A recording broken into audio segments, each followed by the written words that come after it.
जागा है बूटा बूटा, चटका है गुंचा गुंचा, चमका है जर्रा जर्रा, रोशन है गोशा गोशा।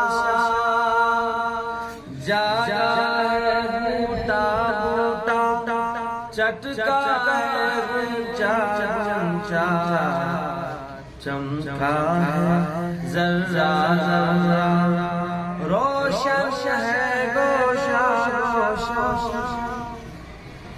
सब्ज़ा लग रहा है, कलियां महक रही है, बागों में डालियों पर चिड़िया चहक रही है।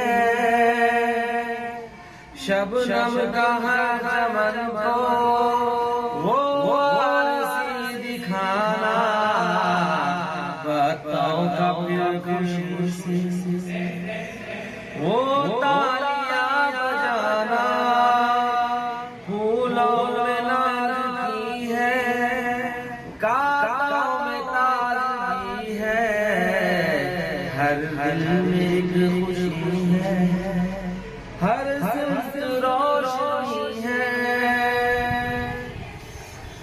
वादी पहाड़ जंगल जगमगाया, दरिया को जोश आया, सारी गुनगुनाया।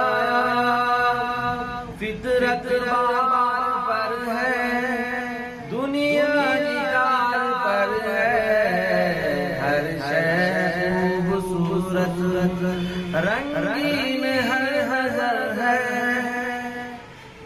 सच पूछिए तो मंज़र कैसे प्यारे प्यारे, देते हैं लुत्फ़ क्या क्या ये के नज़ारे। नज़म नंबर 13 सुबह के नज़ारे, जमात मंजू। इस नज़म के शायर हैं सादत नाज़ीर, और आप देख रहे हैं YouTube channel Sunny Hashim official. इसी तरह वीडियो देखने के लिए हमारे चैनल सनी हाशिम ऑफिशियल को सब्सक्राइब कीजिए, वीडियो को लाइक कीजिए, और इस वीडियो को तालिब इल्म के अंदर शेयर कीजिए, जिससे कि हमारे बच्चों का, असातिज़ा का कुछ फायदा। अल्लाह अल्लाह अल्लाह।